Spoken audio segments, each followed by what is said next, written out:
আসসালামু আলাইকুম ও রহমতুল্লাহি ওবারাকাতু।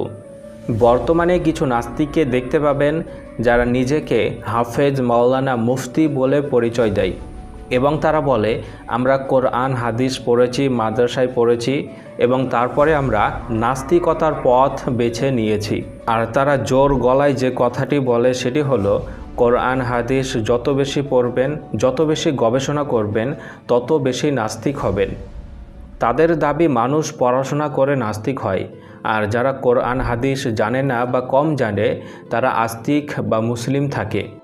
মানুষ নাস্তিক হয় বুঝে শুনে, আস্তিক হতে এত বোঝাশোনা লাগে না। মুসলিম পরিবারে জন্মগ্রহণ করেছি, মাদ্রাসা পড়ে দিয়েছে, বাস হাফেজ মাওলানা মুফতি হয়ে গেলাম।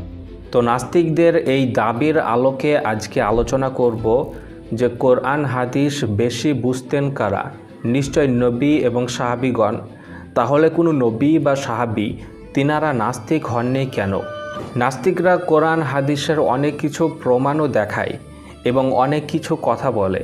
তাদের কাজ হচ্ছে ইসলামকে বদনাম করা। কিন্তু আসলেই কি ইসলামে এইগুলো আছে নাকি নেই, সে বিষয়টা আজকে জানতে পারবেন। নাস্তিকরা বারবার নিজেকে জ্ঞানী বলে পরিচয় দেয়। তারা বলে যে আমরা কোরআন হাদিস যথেষ্টভাবে গবেষণা করেছি, দেখেছি এবং কোরআন হাদিসে অসংখ্য ভুল আছে।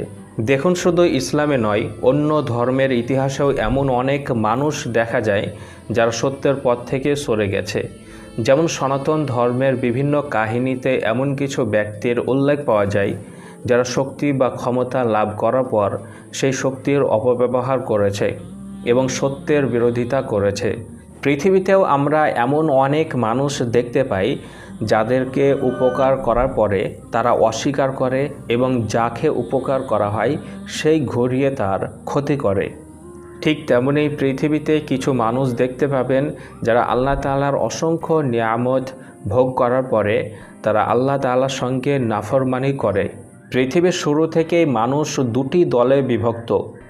একটি দল, যে দলে নবী, সাহাবীগণ এবং ভালো মানুষ এসেছেন যাদেরকে আমরা আস্তিক বলে জানি। আরেকটি দল যারা আল্লাহ তাআলার সঙ্গে অবাধ্যতা করেছে, আল্লাহ তাআলার সঙ্গে নাফরমানি করেছে, যাদেরকে আমরা নাস্তিক বলে জানি। পৃথিবীতে বিভিন্ন ধর্মের অনুসারীদের রাষ্ট্র বা দেশ দেখতে পাবেন, কিন্তু নাস্তিকতা কোনো ধর্মই নয়, তাই তার নিজস্ব কোনো ধর্মীয় জাতি বা রাষ্ট্রও নেই। নাস্তিকতার পথ যদি সঠিক হতো, যদি নাস্তিকতার পথ সত্য পথ হতো, তাহলে কোনো নবী, রসুল বা সাহাবা তারা নাস্তিকতার পথে যায়নি কেন? নাস্তিকতার বড় একটি দাবি হচ্ছে কোরআন হাদিস যত বেশি পড়বেন, যত বেশি গবেষণা করবেন, তত বেশি নাস্তিক হয়ে যাবেন।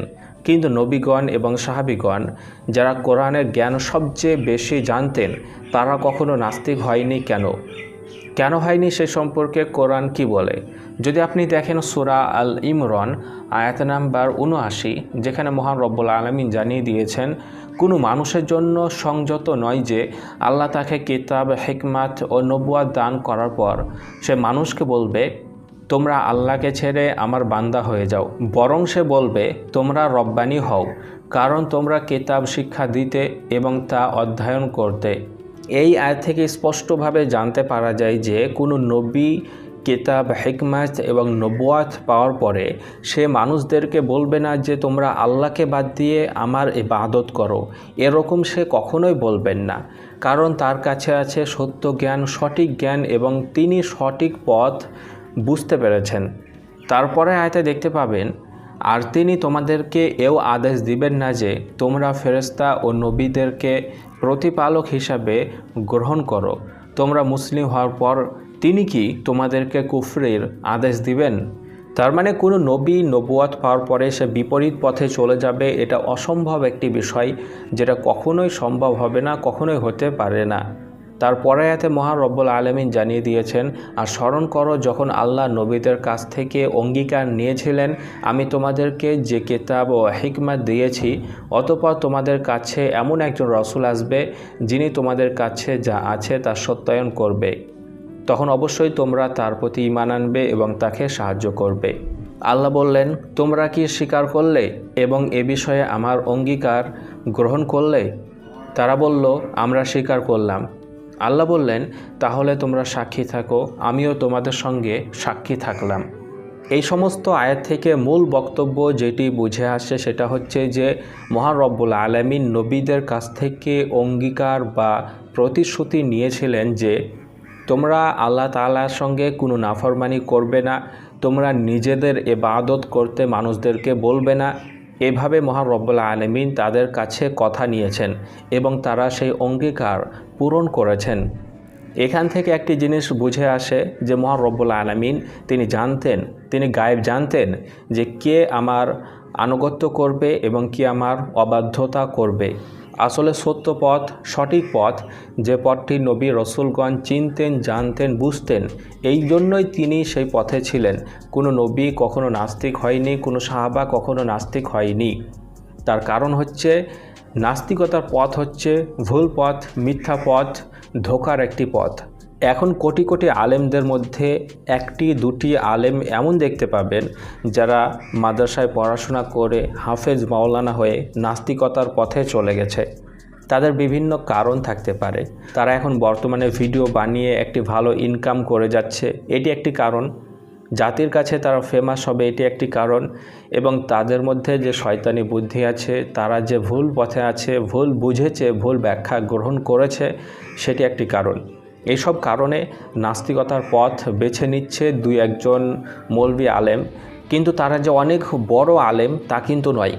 যদি নাস্তিকতার পথ সঠিক হতো, যদি নাস্তিকতার পথ সত্য হতো, তাহলে পৃথিবীতে অসংখ্য উলামায়ে কেরাম আছেন, তিনারা এই পথ বেছে নিতেন। কিন্তু মাত্র দুই একজন হাতে গোনা এরকম দেখতেই পাবেন। যেমন জমির মধ্যে ফসল হয়, তার মধ্যে দুই একটি আগাছা তৈরি হয়, যেমন চালের মধ্যে কিছু পাতান থাকে, ঠিক একই রকমভাবে মানুষের মধ্যে ভালো মানুষ, খারাপ মানুষ থাকবে। তো আলেমদের মধ্য থেকেই দুই একটা এরকম আগাছা বা নাস্তিক বের হতেই পারে, এটা নিয়ে চিন্তা করবেন না। অসংখ্য আলেম যে পথে আছেন, যে কথা বলছেন, সেটাই শুনবেন, সেই পথে চলবেন, সেই কথা মেনে চলবেন। আশা করি বুঝতে পেরেছেন। আজকের মতো এই পর্যন্তই। আসসালামু আলাইকুম ওয়া রাহমাতুল্লাহি ওয়া বারাকাতুহু।